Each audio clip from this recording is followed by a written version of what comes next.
E aí, Isa, adivinha o que eu tenho na mão aqui, ó? Ô, que badernagem é essa aí? Paulo Alexandre falou que não pode mais não. Que história é essa de violão na praia? Violão na praia, brother? Não tava sabendo. Me dá. Caralho, o violão da minha tia, mano. E agora? Fudeu. Vamos trocar ideia então, né? Então vamos, né? Pô, vai ser mó prejuízo isso aí. O que tem rolado aí? Então, eu vi uma matéria muito interessante que me surpreendeu, assim, o Ed Sheeran, todo mundo sabe que é um baita cantor do... É o Ruivinho momento. Gato lá. É. Não aguento mais mina pagando pau pra esse maluco.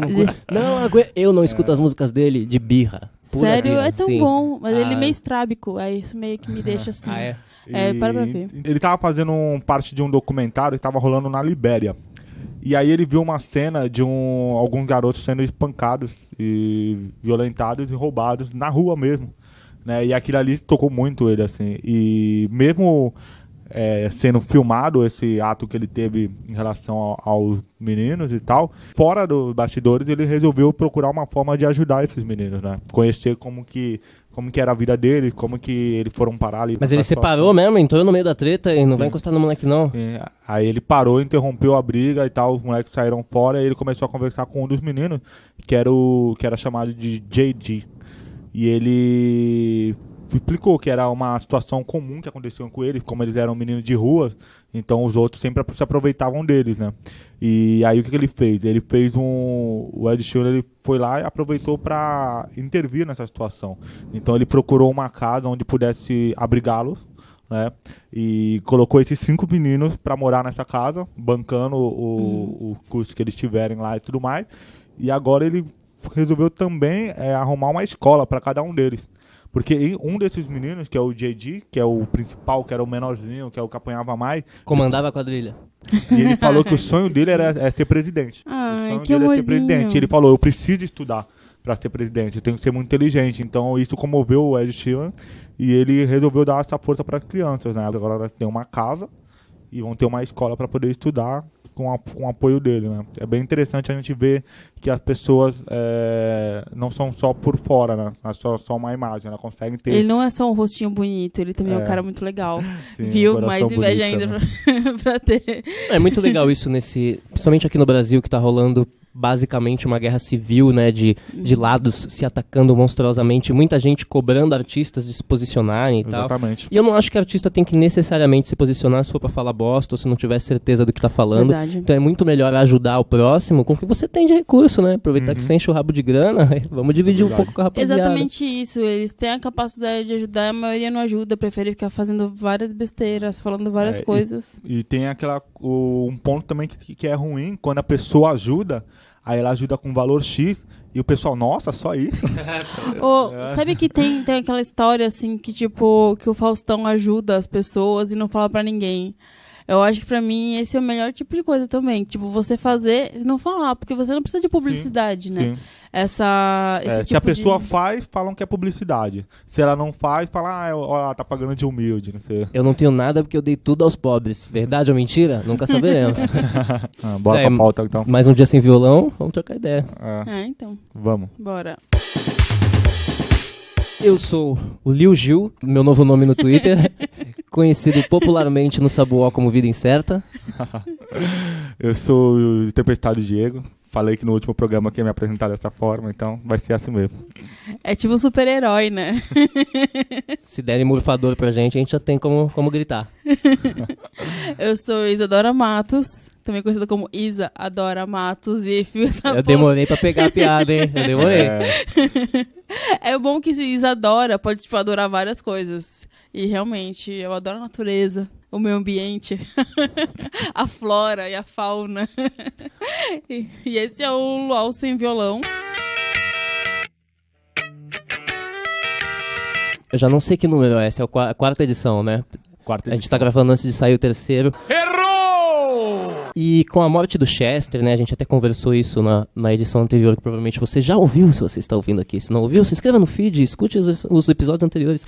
Mas enfim, a gente tava conversando sobre o Chester e quando ele faleceu, rolou um revival foda de Linkin Park na tele de todo mundo, né? Uhum. Quem não ouvia In The End há uns 5 anos, ouviu todo dia, assim. Sim. Além da mensagem que a gente conversou no último programa, que existia no álbum, né, dele tá falando ali. Desde essa época já existia uma angústia nas letras, assim, uma parada. E vocês lembram a primeira vez que vocês ouviram o Linkin Park? Eu lembro, assim, eu lembro que, se eu não me engano, foi justamente com The End mesmo, mas foi na rádio. Né, naquela época ainda, assim, até hoje o Linkin Park toca na rádio, vira e mexe eu tô no carro ouvindo rádio e toca uma música dele, mas em The End eu lembro claramente, foi na rádio mesmo, quando eu vi assim, eu fiquei em choque, simplesmente, cara, tipo, ouvir os berros, né, que eu nunca tinha ouvido antes e tal, eu falei, nossa, o que é isso, sabe, e desde aquele momento eu me tornei um fã, isso foi um fato, assim. Foi o seu primeiro contato com berros?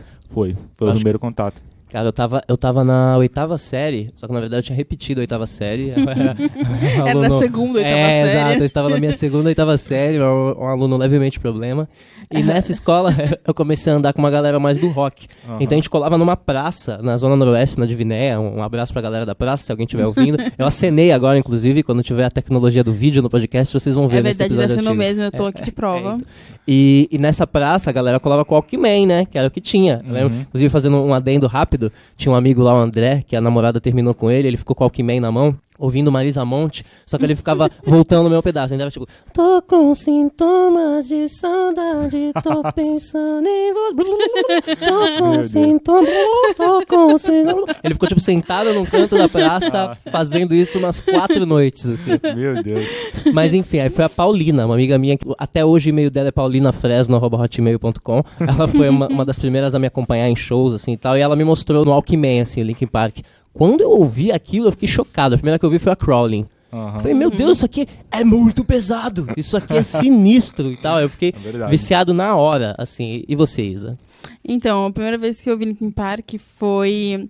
Acho que foi em The End mesmo. Mas eu lembro que eu fui numa festinha de aniversário e o presente era um CD dessa festinha. E no CD tinha Linkin Park.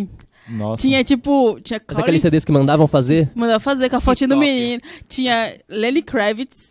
Caramba. Tinha 50 Cent e tinha Linkin Park. Maravilhoso.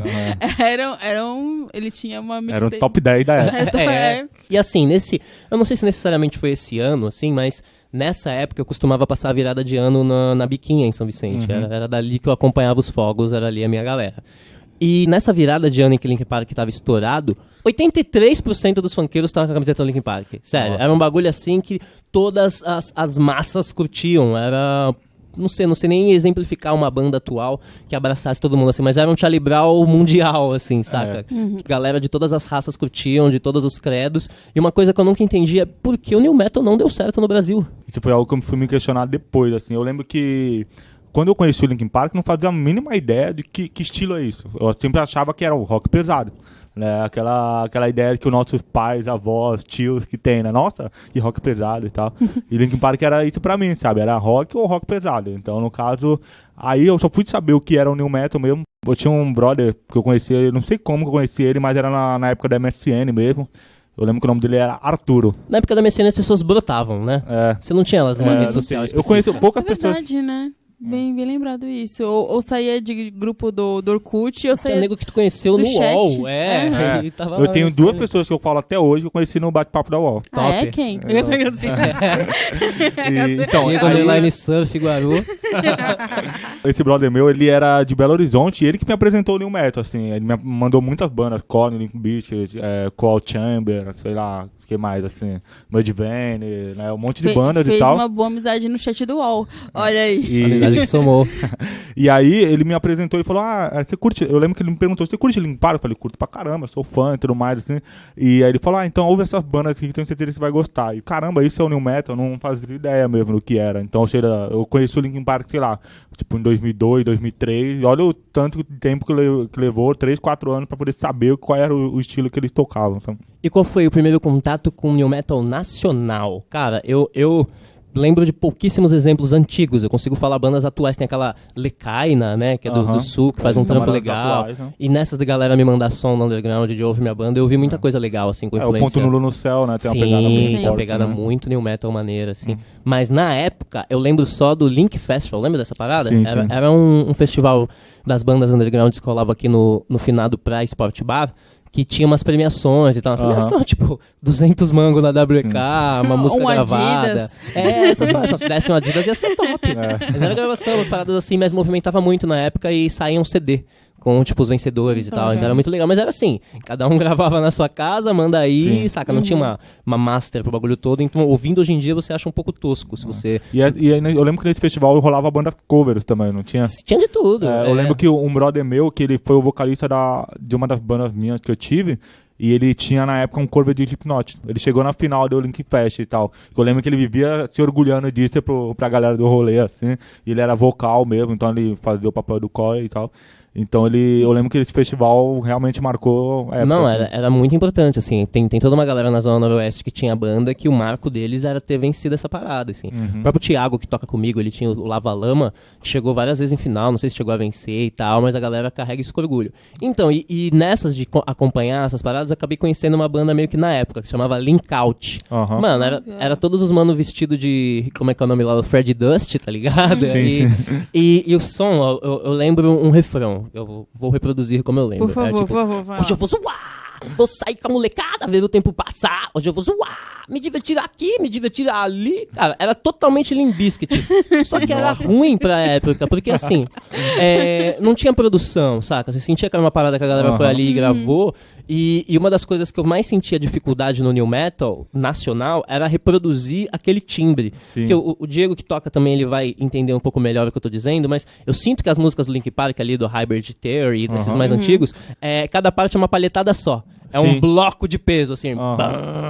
E a molecada aqui não conseguia extrair esse som PRS, né, dessas guitarras assim e tal. Aqui a gente sempre teve um déficit muito grande de equipamento pra chegar. Hoje em dia que a gente consegue correr um pouco mais com a gringa, assim. Então acho que a cena não estava preparada ainda pro peso. Assim. Você tocando até hoje, você faz muito show ainda, Diego. Você toca em muito pico que não tem como ligar o teclado, não tem como ligar as paradas direito, porque a estrutura é osso, né? Então imagina a época. Eu acho que o principal fator do new metal nacional não ter vingado aqui no Brasil foi justamente isso. Tipo assim, todo mundo estava acostumado a ouvir as bandas que vinham de fora. E aí queriam fazer isso com as bandas que tinham na garagem e tal. Normal, né? Tudo normal. Só que o problema é que, tipo, não é nem a parte do conhecimento, que o conhecimento você consegue adquirir e tudo mais. Mas, assim, o equipamento, né? A grana que sempre foi pra você ter um equipamento bom, tanto pra tocar, pra ensaiar, desde uma guitarra, um baixo e tudo mais. Isso daí fazia uma diferença absurda, né? E talvez seja esse fator que não tenha de fato feito com que os gêneros se propagasse, né? Que se popularizasse mais em massa. Que muita gente também acabou, tipo, a galera que curtia new metal acabou meio que se espalhando, assim, entre os gêneros, né? A galera do new metal nunca foi, tipo, era bem new metal, assim, e tal, até a parte estética que a gente fala sempre, mas eles nunca admitiam que curtiam new metal, e também não era uma cena muito que nem foi o emo, sabe? A galera emo era emo ali, beleza. Mas a galera do new metal meio que eles alternavam. Ou uma galera, tipo, curtia rap e o new metal. Sim. Ou a galera curtia metal e new metal. Aí eles acabaram meio que segregando, assim. E meio que não deu força pra galera do Brasil que, tipo, que fazia o som também, né? Até dando uma pitada do que vai ser o nosso próximo programa, é difícil rotular direito o que era new metal, né, cara? Era assim, inicialmente eram as bandas pesadas que eu ouvi, então começou no Linkin Park, aí rapidamente chegou o Limp Bizkit, justamente nesses CDs coletâneas que a galera fazia, tinha um som do Limp Bizkit que era um cover de Queen, tá ligado?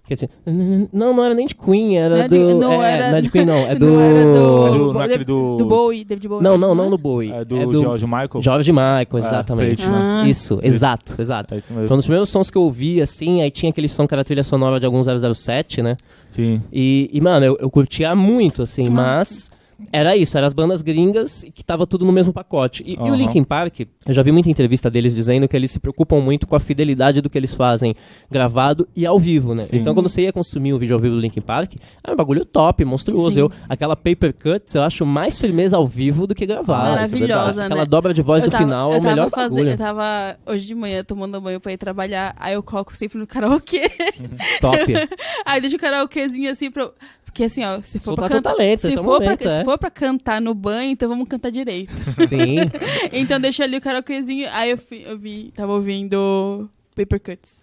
E Slipknot também é muito bom ao vivo, assim, o Corey Taylor tem uma qualidade vocal incrível. E o Slipknot ele era até melhor ao vivo do que gravado, porque era tão complexo o som dele que eles não conseguiam reproduzir isso no estúdio, né? Pode crer. Monte de cara em cima do palco, né? Sim. Era uma banda gigante. Vou polemizar aqui. Sabe uma banda que eu sempre meio que considerei um new metal, um prepulsor do new metal brasileiro? Quem? Pavilhão 9. Pavilhão 9. Eu conheço um pouco totalmente. pra opinar. Eu sempre achei, e é engraçado que tipo, é uma das músicas que eu escuto desde criança. Isso é verdade. É uma boa questão para o nosso próximo programa, então. De rotulamento, né? Então, e assim, eu cheguei a acompanhar bons artistas de new metal ao vivo aqui na Baixada, assim. Tinha o Kosit, mas isso já era na época que eu já tinha bandas, já era uns 2004, 2005, assim. Mas era sempre meio que na onda de tentar fazer uma parada mais pro Slipknot do que pro Linkin Park, assim, tal. Eu acompanhei poucas bandas que tinham essa mescla de rap com rock mesmo. Assim. Eu acho que o Linkin Park, ele trouxe uma coisa que poucas bandas conseguiram, que é tipo a identidade. Então, a partir do momento que você fizesse algo muito Linkin Park, você já ia ficar mal visto. É a mesma coisa que a gente falou do Charlie Brown Jr., né? Que ele tinha uma pegada única e se alguém chegar a fazer igual que eles estavam fazendo, putz, estão copiando. O Linkin Park, eu acho que tinha muito isso. Quando eu conheci uma banda no metal nacional, é muito Linkin Park, não vou ouvir mais o resto. Por mais que a banda fosse boa, tá ligado? É muito... Então, às vezes rola isso. Eu acho que era um fator positivo para o Linkin Park, né? De ter uma identidade tão própria que a galera não conseguia... Aliás, nem tentava fazer algo parecido, porque sabia que ia soar muito igual. É meio difícil, na verdade, né? Você gostar de algo que é muito igual a outra coisa. É que nem eu, tipo, pegar e falar assim, fazer um som muito repetido, que nem aquelas bandas dos anos 80, e ainda se considerar um som autêntico. E aí é meio complicado. Um orgulho que eu tenho dessa época de roqueiro é que eu conheci Evanescence quando ainda era underground. Caraca, não. Mais um pause aqui pra uma história de amor, hein? Eu já tinha evoluído um pouco nesse mundo do rock, eu já deixava o cabelo crescer, eu já era mais ousado, assim. Eu já pintava até a unha de preto, eu já tava roqueiro louco. Um pouco antes de eu começar a colar no Pier em São Vicente, eu andava num canal perto de casa ali, que Santos é dividida por vários canais, os canais dos Playboys, mas existem os canais na ZN, que eles não têm numeração. Então eu tava num canal sem numeração perto de casa, junto com o Pituca, meu amigo punk da época, e cara, tinha uma mina que morava no Dali Coutinho, que era uma japonesa que tinha um All-Star laranja. Então isso já chamava muita atenção da mina passar com All-Star laranja, que era um bagulho que não se conseguia na época. E, mano, ela era muito trevosa. Ela passava um ar de goticismo andando, assim, era a Amanda. E nessa época você não chamava no Zap e tal, você tinha que fazer amizade ali ao vivo. Então algum dia a gente acabou chamando, acabou trocando ideia, e essa mina me mostrou o Evanescence, assim, ela conhecia, me passou no ICQ, sei lá. Assim. Nossa, que louco. Não sei que fim deu a Amanda. Mas assim, hoje eu tava olhando, hoje não, ontem, né? Que era a história um pouco do new metal, como que ela surgiu um pouco assim. Qual foi o jornalista que rotulou dessa vez? Então, eu não consegui achar quem foi a primeira pessoa que rotulou isso, mas eu achei um produtor que foi o cara responsável por isso, né? Eu não vou lembrar o nome dele agora, assim, mas eu sei que ele começou com essa ideia, foi em 92. Uma ideia muito antiga mesmo, assim. E naquela época ele pegou algumas bandas, como o Faith No More.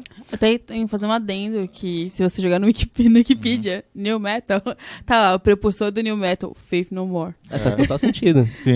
Então, ele pegou... Ele era uma banda chamada Fear Factory, que era a banda que ele ia trabalhar na época, e eles queriam fazer um metal mais moderno para aquele ano, né? Porque naquela época... Tava quando o grunge começou a estourar, né? E o metal que mais antes do grunge era o glam metal.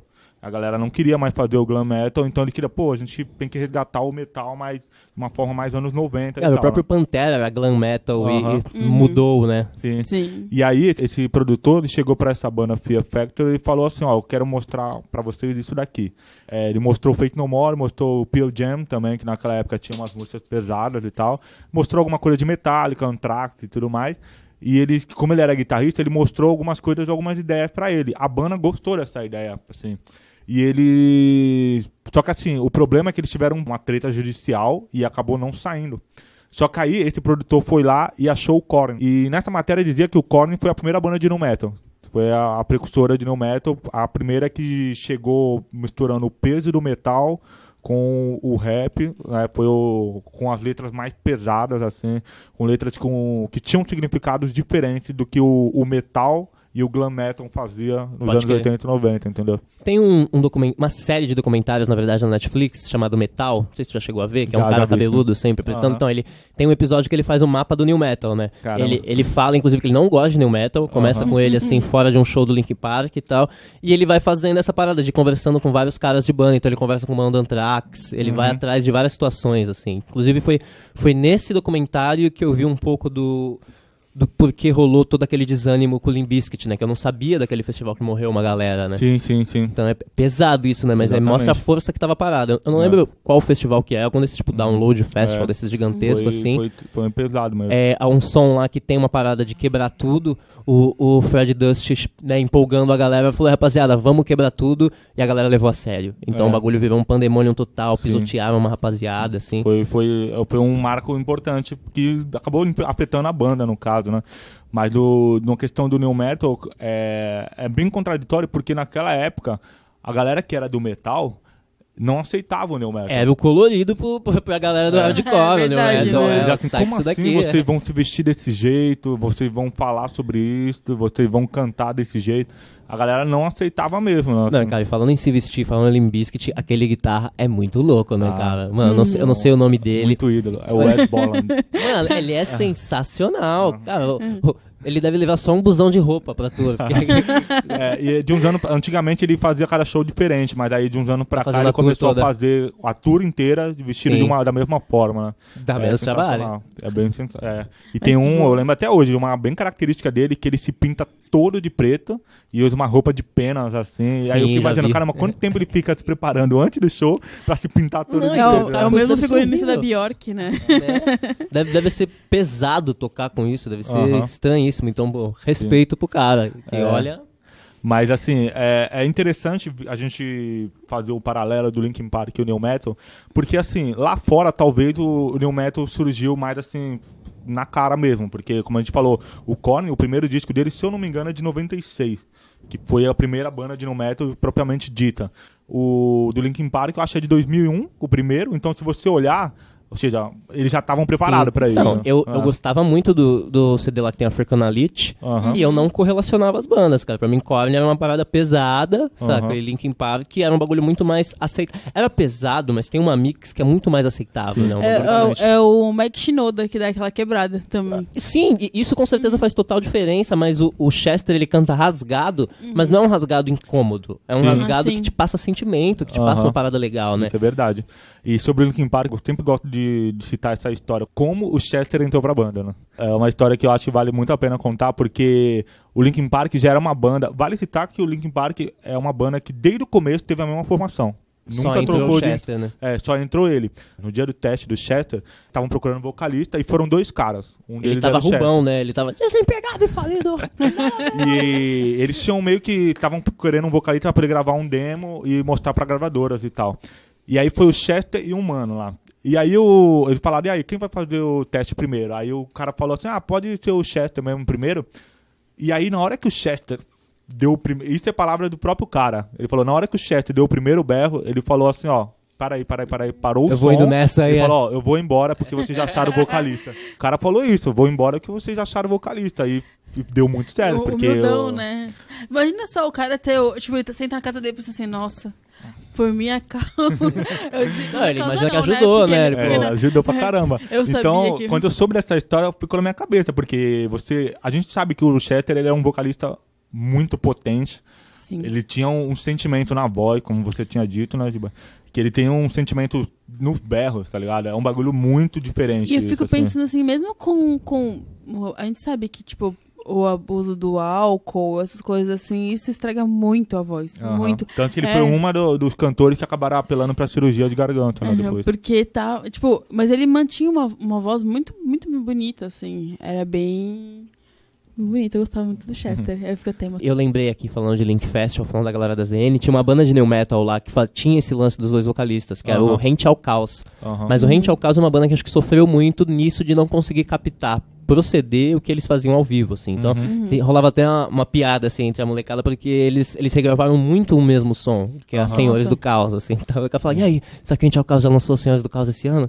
Porque era isso, eles enxergavam a qualidade que tinha no som, eles sentiam o mercado, né, melhorando de equipamento e tal, eles iam cada vez mais tentando desenvolver o som melhor. Só que, mano, a gente ao Caos é uma banda que eu respeito muito, porque uns caras, todos eles têm aí uns 5, 10 anos mais do que eu de vida, e, mano, eram uns caras favela, palafita mesmo, assim, uns caras sem recurso de playboy, que faziam um som que você não tinha mal referência, saca? Eles não tinham, tipo, mano, pô, aqui pegando na internet várias paradas, vamos tentar fazer um som nesse estilo. Não, era muito sincero e muito bom, mas acho que pra tudo quanto é tipo de banda existir e ser alimentada, né, precisa de uma cena, né? Então essa falta de um cenário new metal no Brasil, acho que dificultou pra todo mundo que fazia isso meio que separadamente, né? Tipo, eram grupinhos de new metal, né? A galera, tipo, você tinha a galera do rolê assim, mas o new metal, a galera do new metal era um grupinho, né? Acabava sendo um subgênero que você curtia ali com seus amigos, assim. Eu lembro que quando eu conheci a banda de new metal gringas em 2005, né, que um amigo meu apresentou, ele me apresentou 2 bandas brasileiras, que era o Shoulder e o EDC. Não conheço nenhuma das duas. As duas soavam gringas. Isso que me surpreendeu na época, porque ele me apresentou no meio, eu pensei, deve ser mais uma banda gringa e tal. E ela, não, mas ela cantava em português e tudo mais, assim. Só que, assim, uma coisa que vale citar muito bem, assim, é que quando o new metal pegou pra mim, já era na época onde outros gêneros já estavam mais em evidência, como o post-hardcore. Sim, o post-hardcore tem um quê de new metal, não? Tem muita banda que se confunde nesse... Não lembro o nome da banda agora, mas é uma banda que tem um single chamado New Medicines. Era um som que eu conheci dentro desse cenário post-hardcore. Mano, o bagulho era total new metal, assim. Aí, como tu falou, da cena nacional, não ter um grupo de bandas, não ter um apelo midiático, esse foi o que menos teve. Eu nunca vi o new metal sendo vendido pela mídia. Eu conheço uma banda de new metal que o vocal era uma amiga minha, inclusive. Dead Poetic, o nome da banda. Qual? Dead Poetic. Sim, eu lembro. Agora eu lembrei dessa banda. Foi uma das primeiras que eu conheci ali do post-hardcore, então. Então, eu tava falando, antes de eu ser cortada, desculpa, né? Desculpa. Tudo beleza. I'm sorry. Mas tinha a banda, viu? Déficit de atenção, gente, eu me perdi. Banda agora. da sua amiga. A banda da minha amiga, Cal, beijos, Cal. E era Paradox V. E era uma banda que ela era muito boa. E eles tinham uma qualidade de som incrível. A gravação era muito boa, era tudo muito bem feito. Só que, por conta dessa falta de movimento, assim, que tinha, eles acabaram não fazendo tanto sucesso. A banda acabou, tipo, foi meio que se separando com o tempo. Mas quem quiser procurar, é uma banda muito boa. Tem na internet ainda. Tem na internet ainda. Paradox V. Procurem, que é uma banda de new metal com uma mina no vocal. Então, Diego, você comentou essa parada da mídia não dá muito espaço, mas, cara, todos os Globo Esporte, nem tanto o Globo Esporte, mas o Domingo Espetacular, tem umas matérias que tem, tipo, System of a Down de fundo. Tem sempre uns trechos de instrumental. Ou POD. Exatamente, sim, sempre tem. Isso rola na ESPN, Sport TV, sempre quando eu tô vendo alguma coisa. Eu tava pensando esse dia, será que rola um pagamento sobre isso? Nem fodendo, né? Nem ferrando. Esse dia tava dando na Globo e tava tocando In The End versão acústica. Caraca! Eu falei, nossa, da onde tiraram? Eu nunca ouvi a In The End versão acústica, se não Diego fosse mandou uma mensagem no WhatsApp. Amor, tá tocando In The End versão acústica. Então isso é muito louco, né? Isso mostra que, logicamente, muita gente da nossa geração ficou velho, arrumou emprego de edição nesse rolê e mete os sons que ele gostava. Estão de parabéns. Mas que, pô, o bagulho sempre teve um tipo de aceitação. Só faltou realmente a mídia se abrir pra isso. Eu acho que se existisse uma internet tão conectada quanto hoje, como era na época, as bandas pulariam a mídia, né? Que a mídia não tem mais o menor controle sobre o que faz sucesso. Verdade. Né? É verdade, porque, como eu te falei, em 2005, nessa época, quando eu conheci as bandas, eu tinha internet discada. Então, pra mim, eu tinha que ficar baixando lentamente. Um MP3 era meia hora, né? Então, aí, se fosse uma época mais forte na questão da internet, a banda larga fosse mais acessível, com certeza as bandas teriam usado pra divulgar, a gente teria que ter um maior conhecimento muito mais rápido. Né? Sim, e assim, né? Hoje em dia, como a gente conversou, né? Que a gente ainda parou na metade da conversa do emo ao trap, com esse lance do nosso underground de ter caído mais para um lado rap e trap, e o trap ser basicamente o principal gênero em ascensão atualmente, existe o trap funk, tá ligado? E existe fortemente, tem vários, mano. Eu lembro que eu escutava um mix trap funk do Nego do Borel há uns 3 anos atrás, que eu já achava irado, assim, sabe? Eu comecei a gostar de trap por causa do trap funk. Porque, tipo, eu passava a enxergar mais musicalidade em várias músicas que eu já cascava o bico, assim, sabe? E eu não senti toda essa massa funkeira que curtiu o Linkin Park produzir algo dentro disso, sabe? Até você falou que tinha um mix do 50 Cent, tem o funk do 50 Cent, aquele que começa... Tá ligado?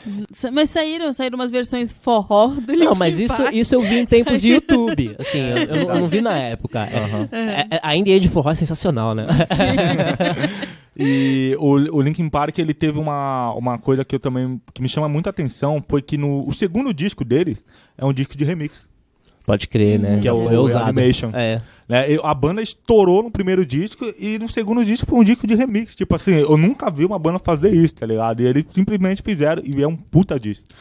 Porque E é o lance de ter o DJ na banda, né? É isso que eu ia eles falar. pegaram uma galera do rap naquela época que hoje em dia a gente pode ver, se a gente pegar pra ver, nem são É conhecidos. só ver Linkin Park com o Jay-Z. É, Quando tocou Linkin Park e Jay-Z, era no... Qual que era o nome do projeto? Collision Course. Então, quando eles pegaram... Foi pegaram os ousadia. dois, foi foda demais, Sim. porque quebrou pra galera. Tipo, a galera do rap começou a escutar muito mais rock, a galera do rock começou a ouvir muito mais o rap, juntou aquele pessoal, mais nos Estados Unidos, a gente não vê tanto isso no Brasil. que isso Eu não lembro acontece tanto naquela mais. época, quando eles anunciaram, a galera que era fã de Linkin Park ficou puta. Como assim vai se juntar com o rap? Sendo que tinha o Shinoda, Mas que ele é... Eu não sei se ele se considera um rapper, mas ele sempre foi o rapper ali Sim, da tanto banda, que no caso, né? O 40 Minor, ele é... E quando isso aconteceu, eu lembro muita gente criticando, mas aí quando saiu o resultado, eu me apaixonei. Eu falei, nossa, Ficou A gente maravilhoso. tem que lembrar que lá fora a parada do preconceito racial é hardcore mesmo, né? Sim. Tipo, Sim. bairro de branco não entra preto e tipo, a parada era até mais velada naquela época, né? Mas com o Trump aí sendo a principal figurinha Voltou do à álbum tona, dos Estados né? Unidos, o bagulho tá louco, assim. Então foi uma atitude de coragem mesmo, né, cara? Sim. Porque tinha tudo pra uma galera encher o saco mesmo. E o fato do Jay-Z respeitar os caras, né? O Jay-Z, pô... Jay-Z devia assaltar na rua descalço, ele é do rap moleque, do rap raiz, do rap o Jay-Z rua. ele era o maior nome do rap Sim, naquela... ele ainda é um dos mais Ele ainda respeitados, é. E é um dos mais bem pagos também. Exatamente, né? E assim, isso repercutiu naquele projeto que tem da NX0, né? Foi até onde sim. eu passei a dar valor pro Rincon Sapiência, então é a mostra de que isso eu também, realmente E também. começou a surgir muita gente, banda de rapcore também. Sim, A gente para pensar que a gente confunde o new metal com rapcore, aquela coisa assim, que até, tipo, hoje em dia eu não paro pra ver, tipo, muita banda de rapcore. Na Sim, verdade, eu mas não saberia dizer o que é um rapcore e um new metal, eu jogaria no mesmo balde. é tudo junto ali. Tipo, já é um bom tema para o nosso próximo programa. O que é Uma rapcore? boa discussão aí. Sim, e assim, atualmente eu vejo, né, a gente conversou, a gente vejo bandas ainda fazendo um trampo new metal, assim, existe o lance da internet, né, de você poder divulgar seu trampo, assim, e tal, mas acho que é uma parada que passou, né, cara, foi um movimento que quem viveu naquele auge, quem consumiu daquele jeito foi irado, mas meio que você já viu como é que tá o Papa Roach hoje em dia? Sim. Cara, é bizarro, é outra banda, né? É uma banda que mais metalcore progressivo, com Sim. gente, tá ligado? É uma mistura bem mais atual, eles estão em 2018. É um Sim. estilo. Eu acho que, eu falei com a Isadora vindo a caminho aqui, a única banda que ainda faz questão de mostrar o new metal é o Korn. Sim. Que é uma banda que até hoje é headline de festival e tudo mais. Até o Slipknot, que muita gente considera o new metal naquela época, que pra mim não foi, mas a gente vai discutir isso depois. Eles são uma banda que nunca surpreenderam, mas o Korn não. O Korn ele Korn se mantém nunca aí. largou a fórmula deles, que vem dando certo até hoje. E, sei lá, eles foram uma banda que souberam trabalhar de uma forma diferente, né? E eu falo, por causa do Korn, muita gente comprou Adidas. Com certeza. Como não?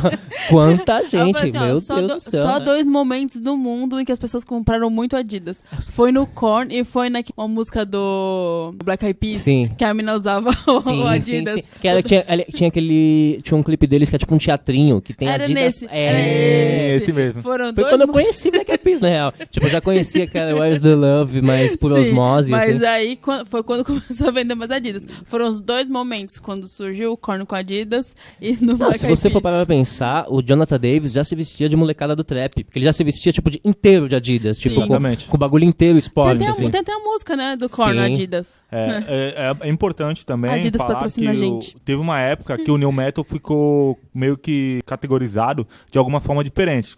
Teve o New Metal, o Rapcore, que também foi uma época que surgiu, e o New Metal Adidas. Que era o Korn, era o Korn em algumas bandas ali mais próximas ao Korn. Pra ser patrocinada pela Adidas, eu viro Korn, New Metal. ele usava... eu me digo New Metal Adidas agora, mudo no LinkedIn. O Korn, o Jonathan Davis, ele sempre usou Adidas e isso acabou se espalhando pra banda, né, todos os integrantes. Só que aí isso foi tão bom pra banda que a Adidas patrocina o Korn até hoje. Alô, @Adidas, sou New Metal. Então, eles, assim, era algo que era bom pra eles gostavam de usar e simplesmente acabou virando uma brata oportunidade de uma marca que é famosíssima mundialmente patrocinar uma banda de New Metal, tá ligado? Vê se a Oakley patrocina algum MC, né? Os caras não tem visão. Verdade, bem observado. Mas assim, um parênteses assim, é que é muito louco, né? Porque essas marcas grife, elas não querem ser associadas ao povão que consome elas e que gasta um dinheiro ferrado pra comprar o bagulho original, né? Então é mó doideira. Se o povão parasse pra pensar, não investia nessas marcas. Assim. Comprariam marcas nacionais e tudo mais, né? Exatamente. E assim, o que eu vejo do New Metal nacional hoje em dia é muito de sentir a influência do que passou aplicado em bandas que eu não sei bem rotular. Uma banda que eu conheci recentemente, graças àquele Áudio Arena, lá que gravava no Morumbi, aquela parada. No Morumbi. É uma chamada Machete Bomb, que o mano usa um cavaquinho com 1 milhão de efeitos, assim, tá? E, mano, é sensacional. Mas vai pra um lado muito mais Rage Against the Machine do que pra um lado New Metal, assim, saca? Mas tá aí, foi uma cena importante demais, assim. Foi uma época da minha vida que abriu caminho pro peso. Eu acho que se eu não tivesse escutado o Linkin Park, eu teria estranhado muito o Underoath, por exemplo. Eu lembro que nessa matéria que eu cheguei a procurar, que falava sobre a origem do New Metal, dizia que o New Metal nasceu em 97, mais ou menos, 96, que foi com Korn, e morreu em 2003, no disco do Limp Bizkit. Que foi acho que foi o disco... Nossa, tem a data de morte do New Metal. Ele classificou... Se você for no cemitério, você vai ver que tá ali. Ele classificou o nascimento e a morte do New Metal. Só que se você olhar, pós-2003 ainda teve coisa de New Metal, só que já foi a época que o New Metal já começou a perder espaço pro post-hardcore mesmo, nessa época, né? Porque a gente sabe que na música tudo é ciclo. Né? Sim. Se você pegar o grunge durou muito menos do que o New Metal. Nossa, é verdade. Ele durou muito menos mesmo, assim. Depois que a morte do Kurt Cobain, o grunge caiu de uma forma absurda, assim. Ninguém conseguiu manter, né? E o New Metal, ele surgiu ali meio que o filho rejeitado, né, da história. Sim. E ele conseguiu fazer diferentes coisas, né? Cada banda, se você pegar o Korn era de um jeito, o Linkin Park era de outro, o Limp Bizkit era de outro, o Deftones era de outro. Então, a cereja do assim... bolo eu ainda tô guardando pro próximo episódio, que é tipo... Incubus era colocado como New Metal. E, mano... Que é verdade. Tem o DJ, tá ligado? Mas... Eu ouvi em algum lugar que colocaram Red Hot como New Metal. Aí tá de zoeira já. Nossa, eu já vi que esse próximo programa nosso vai ser top. Bom, como a gente tá chegando aqui ao limite do que a gente consegue upar de graça no SoundCloud sem ter que pagar esse mês ainda, a gente vai encerrando por aqui. Acho que a gente conseguiu bater um papo legal sobre o New Metal e não chegamos a conclusão nenhuma, né? Sim. Será que vai ganhar a parte 2 também? Pode ser que ganhe. Eu acho que o interessante de uma parte 2 é você que nos ouve mandar pra gente o que você ouvia de New Metal naquela época e se você consome New Metal hoje em dia. Você tem a banda do seu